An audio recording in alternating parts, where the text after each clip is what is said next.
Baik, di sini akan menjelaskan urut-urutan untuk menembak pistol.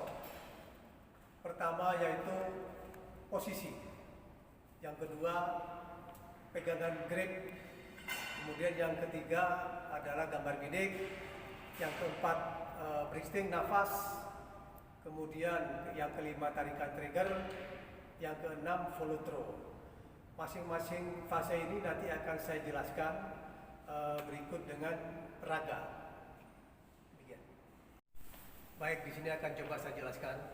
Pertama adalah posisi. Dalam posisi ini, kaki selebar bahu. Nah, selebar bahu. Nah, demikian, selebar bahu. Kemudian berat badan itu bertumpu persis di kedua kaki. Jadi tidak miring sebelah maupun ke kanan. Jadi seimbang, posisi seimbang. Kemudian badan tegak seperti ini, tidak miring ke depan, ke belakang atau ke samping kanan. Kemudian lengan kanan, apabila dia petembak kanan, maka kanan renggang lurus ke depan. Kanan lurus ke depan. Nah, seperti itu. Sementara siku harus lurus, siku lurus. Demikian. Kemudian untuk posisi tangan kiri tergantung lemas, jadi pasif. Di sini pasif, tidak menerima beban apapun. Kemudian ujung jari, ibu jari itu diselapkan ke saku agar ada kaitannya di sini. Demikian. Kepala diputar ke kanan.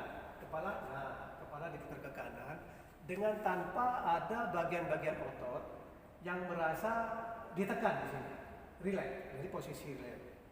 Itu. Di dalam posisi ini yang terpaling penting adalah keseimbangan. Keseimbangan artinya sekali lagi tidak ada bagian anggota tubuh kita yang merasa dipaksakan. Sehingga nanti pada saatnya dia akan berdiri tetap tegak, yaitu dengan posisi senjata. Kalau sudah ada beban, mereka artinya tidak merasa terbebani oleh senjata sendiri. Demikian. Jadi selanjutnya nanti akan kita jelaskan masalah sesi berikutnya. Demikian. Baik, selanjutnya akan kita jelaskan bagaimana pegangan grip. Ini adalah sesi kedua, nanti akan dijelaskan oleh peraga. Silakan. Ya.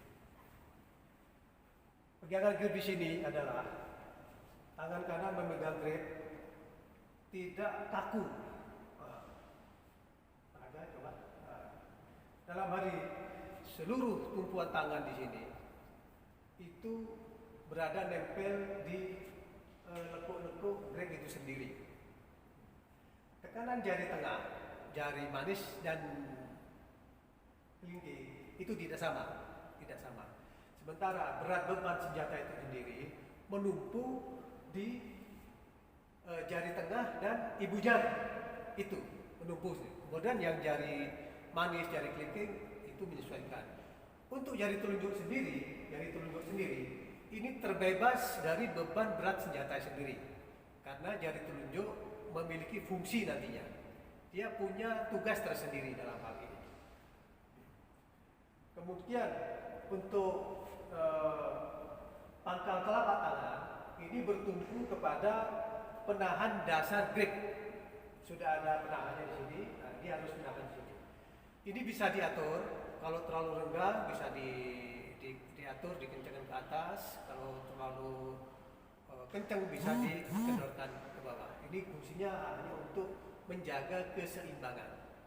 Demikian. Mungkin ini nanti yang akan kita laksanakan. Sementara untuk selanjutnya akan kita jelaskan masalah gambar bidik. Terima kasih. Baik, selanjutnya adalah gambar bidik. Dalam teknik gambar bidik ini ada dua. Pertama, upper teknik. Upper teknik itu mengambil gambar bidik dari atas.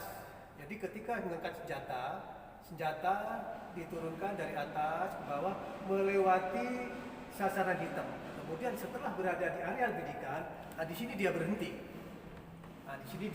Ini namanya upper teknik. Jadi gerakan dari atas melalui gambar lisan sasaran hitam, kemudian berhenti di areal bidikan. Kemudian yang kedua itu namanya nawar teknik. Nawar teknik di sini kebalikannya. Kalau tadi dari atas, nah sekarang dari bawah. Jadi dia startnya dari bawah, mengangkat senjata, kemudian setelah berada di areal bidikan, di situ dia berhenti. Di situ dia mempertahankan bidikan sampai terjadi pelepasan tembakan. Demikian. Ya. Ya. Selanjutnya adalah nafas. Di dalam pernafasan di sini melakukan saat mengangkat senjata. Saat mengangkat senjata setinggi-tingginya, ini tarik nafas. Ketika membuang nafas, ikuti dengan turunnya senjata persis berada di areal bidikan. Jadi pada saat mengambil nafas, lakukan melalui hidung. Kemudian keluar pada saat turun senjata. Kemudian nafas yang dikeluarkan adalah 60% dari seluruh oksigen yang dihirup. Jadi yang tersimpan di perut kurang lebih 40%. Setelah pelepasan tembakan, senjata turun, baru nafas dibuang pelan-pelan, selanjutnya bernafas normal seperti biasa. Demikian penjelasannya. Selanjutnya menekan trigger. Di sini nanti akan diperagakan oleh para peraga bagaimana cara menekan trigger yang benar. Jari telunjuk terbebas dari beban senjata itu sendiri. Kemudian tempatkan bagian yang paling sensitif di trigger itu sendiri. Jadi semakin ke ujung, semakin sensitif jari kita. Bentuknya 90 derajat dari poros senjata sendiri, berbentuk 90 derajat. Jadi di sini ada regangan. Ya. Kemudian menariknya persis sejajar dengan poros senjata. Kemudian tekan trigger dalam keadaan tegang ya, tegangkan ya, udah tegang. Ya, coba tegangkan.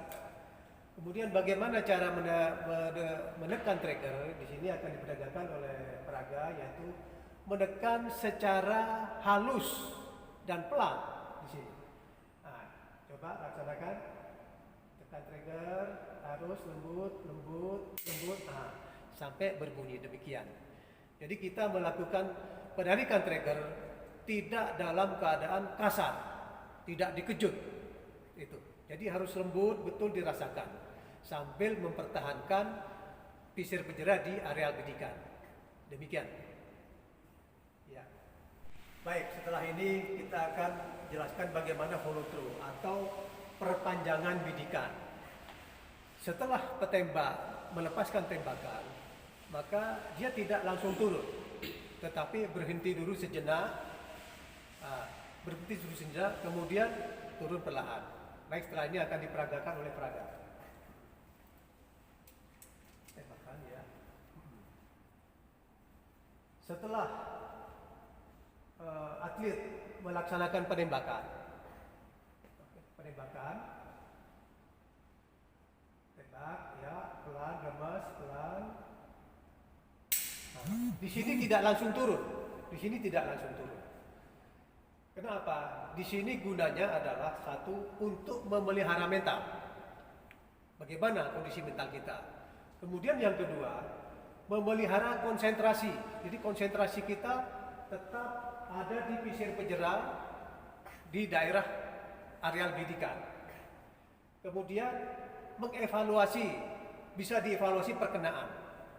Perkenaannya di mana? Si penembak tahu kalau dia betul-betul melakukan proses ini dengan benar. Kemudian dia bisa mengamati gerakan pisir penjara, apakah sudah betul. Apabila tembakan tarikan trigger itu kasar, tentunya dia akan nampak jelas sekali goyangannya. Demikian. Kemudian yang terakhir, ini bisa dievaluasi apakah teknik yang kita lakukan itu sudah benar atau tidak. Nah, di sini fungsinya follow through. Jadi ada gunanya. Demikian penjelasan Semoga ini bisa bermanfaat untuk para atlet semua. Dan inilah dasar-dasar harus betul-betul dipegang teguh. Harus betul-betul difahami. Terima kasih. Salam olahraga.